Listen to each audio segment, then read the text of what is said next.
All right, Jesse on Fire, welcome back to the channel. Now, we are going to talk about Nate Diaz, Dana White, Francis Ngannou, Jake Paul, this whole thing, and just the overall business of mixed martial arts, the impact that this new boxing thing has had, because this is actually, I'm excited to do this video. I really am. I don't know how I'm going to clickbait it because I can't really think of a way to make it super, clickbaity, but here's the thing. If you're interested in the business of UFC, this is a video you're going to like because there's a lot to unpack here. You got a situation that's converging on the UFC that's never happened before, never, and it's happening right now. And if you haven't really thought it through, I'll kind of explain what I mean. Now, if you like the content, subscribe and ring the bell.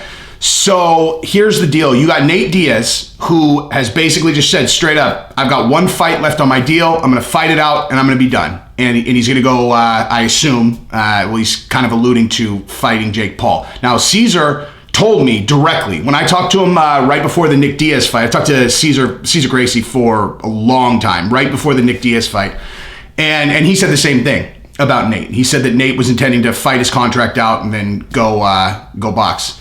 So, Nate's validated that now, so it's not like that's insider info, but that is definitely what Nate is planning to do as of now. Now, why is this notable, right? The reason it's notable is think back through the entirety of the UFC's history, right?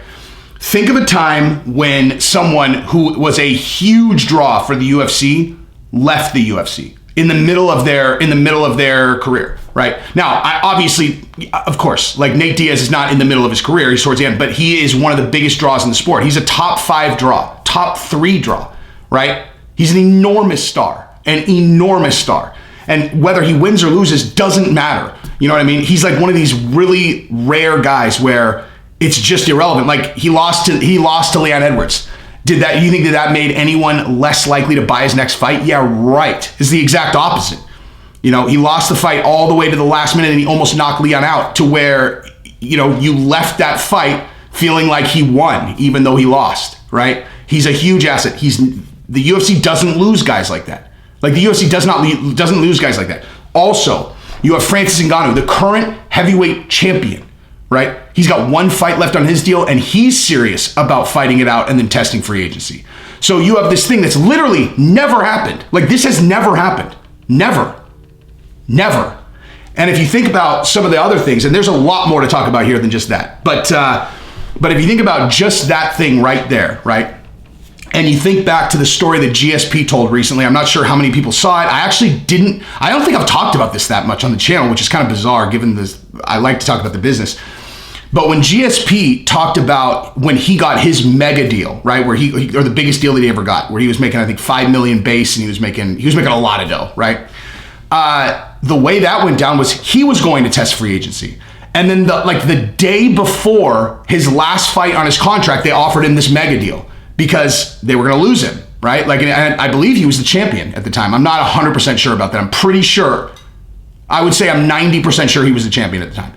And he got offered this huge deal the night before he was going to fight his last contract, because as soon as that fight's over, he's a free agent, right? And all of a sudden, they're going to be competing with other people, right?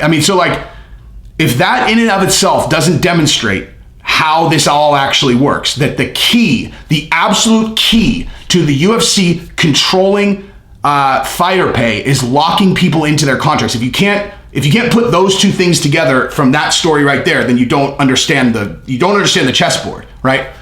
He gets the mega offer the day before he becomes a free agent, because how do offers work? How much money do you offer a person you want to do a deal with? Right? You offer them the absolute minimum that you can to get them locked into the deal that you want them locked into. Okay, so that's why he's getting offered this. The day before he becomes a free agent, they go, the second he hits free agency, we're going to be competing. Let's offer him this and make sure we lock him in, right? Because the UFC, they're not only just thinking about what's the offer that GSP is going to get. That's not the only thing they're thinking about, right? They're thinking about the impact of the publicity from him signing a big public deal for however much money on the rest of their fighters being like, well, geez, I'm going to fight my contract out and go do that, right? Like their vice grip on the whole thing is all about locking guys in, right? And it's not a bad thing. It's exactly what I would do. Of course, it's exactly what I would do if I was them.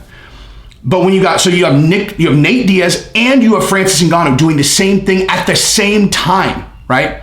And so what I'm saying when I say this has never happened is they've never actually lost a guy, right? GSP got close. They offered him a mega deal. He's back, right? Stayed locked in forever. So it'll be very interesting to see what happens with both these guys, because the closer it gets to their actual last fight, the closer it'll get. Now, I think with Francis, it's different, where if he wins, he has the champ clause, which means he'll be locked in, I believe, for another year or something like that. But but he doesn't have to fight, some weird terms like that. But if he loses, he is instantly a free agent. Now, of course, if he loses and goes out into free agency, that's a totally different deal than if he's the current sitting heavyweight champion and goes into free agency in terms of what his options are, etc. But so if you're the UFC, basically you're like, okay, first, best case would be Francis re-signs with us. Second best case, if he's going to leave, is that he loses. Because again, the impact of him signing some huge mega deal of any kind once he leaves the UFC will have ripple effects through the entire UFC business. So that right there, okay, if you really understand, think about this. So why does Nate Diaz want to get out of his contract? Why? Right? Seriously, it's obvious because he wants to go fight Jake Paul, but why? It's because guys are making a lot of money when they go and fight Jake Paul. Okay, there's not a bunch of fights out there like that. It's not like Anderson Silva, made $7 million for fighting, Tito Ortiz. You got to fight one of the Paul brothers. So there's not that many of those fights out there, right? But there's ONE FC, there's Bellator. I mean, the options are not huge unless you're a guy like Nate Diaz or Francis Ngannou, guys like that, right? And they can potentially make a lot more money. Francis can make a lot more money if he secures a boxing match with Deontay Wilder or Tyson Fury, and those guys are always looking for big fights. That's their whole business, is looking for a big fight they can sell. You know what I mean? And to them, they're going to think it's a low-risk fight. They're going to be like, this guy's a mixed martial artist. He's not a boxer. Why would they not take that fight? Why would they not do a big boxing match with him? And so when you think about that, and you think about Dana's attitude towards the Jake Paul thing, okay, it's not just that, it's not just like a thing where he's just like, these guys are a joke. It's partially that, right? But Dana is a fight fan first. He loves fights. He loves it. He loves it he might be the only guy in the world that loves fights more than I do, which seems impossible, actually. But he loves it. He loves the sport. He loves it so much, man. But when it comes to competing interests, that's he loves the UFC more than he loves fights. I mean, the UFC is his baby. These guys, they're fucking with his business. Seriously. Maybe not initially, maybe not, Jake Paul's the lead up to it, but they're fucking with his business now. He's potentially losing Nate Diaz, who, may only have a few more fights, but that's a lot of dough, dude. That's a lot of dough. It's a lot of money that Nate Diaz brings in and a lot of hype that he brings to the UFC, and he's going to lose him potentially because of the fucking Paul brothers. They're competition. They're not real competition. It's not like the Paul brothers are going to displace the UFC, but they're fucking with his business. They just are. Nate Diaz thinks he can get more money elsewhere, and that's why. If you take that option away, where's he going to get it? You think Nate Diaz is going to have some huge warm welcome at ONE FC? You think Bellator can? UFC can pay big money when they need to. If you think that these guys, these really, really big guys, are making small money, they're not.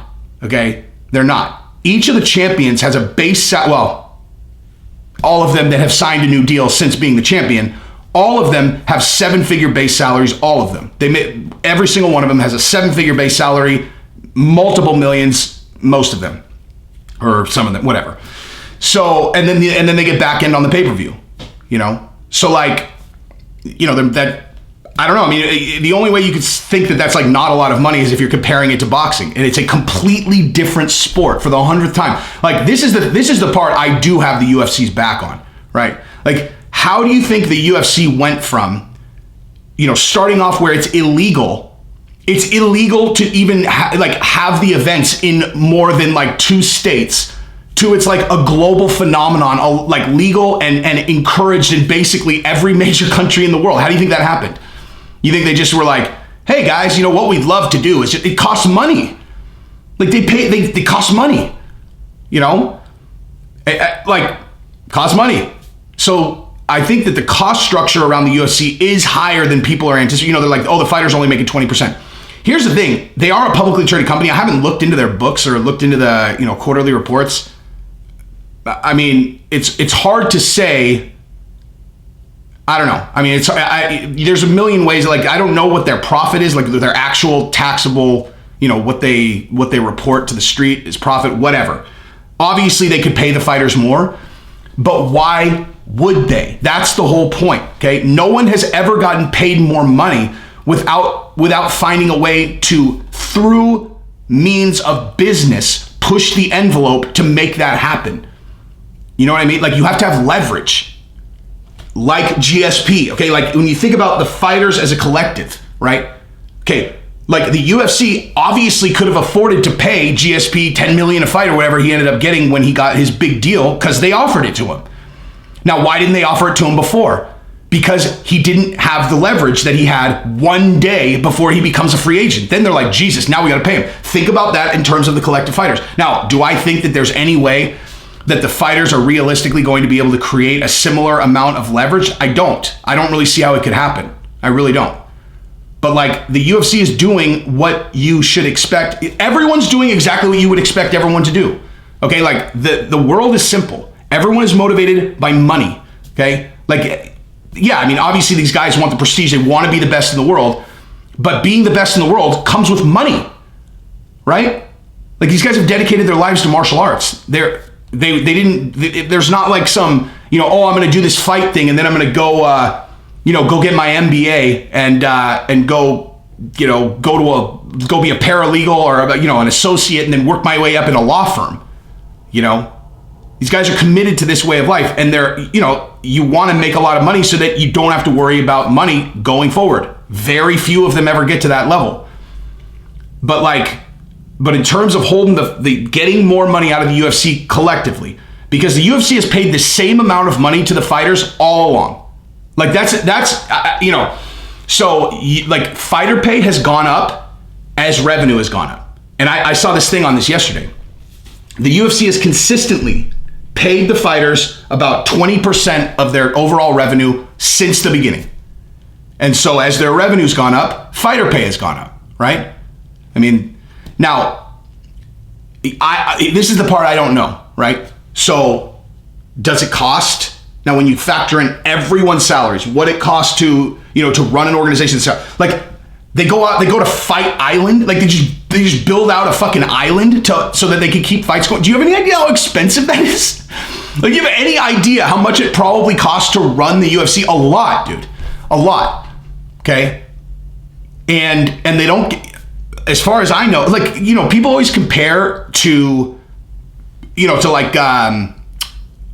other sports, NBA, NFL. It's really genuinely not comparable. Again, I can't say exactly how it breaks out, but if it doesn't take a lot to understand, there's a lot more cost associated with the UFC than there is with like the NFL. There's all this built out infrastructure. Now, that probably is not going to, it maybe not even the case anymore that much for the UFC, but like there was a growth, curve where the UFC was they had to build the entire infrastructure from nothing. Like, from nothing. You know what I mean? It's like, I don't know. I mean, I'm not doing a great job explaining, but like, I know they could pay the fighters more, but the only way that the fighters are going to be able to make that happen is they have to create leverage against the UFC. They have to. They have to be, I mean, they won't get it otherwise. They won't get it. Nate Diaz is going to get paid. If you made me bet whether Nate Diaz ends up leaving the UFC or not, I would bet that he doesn't. Because what I think is going to happen, here's what I would do if I was the UFC.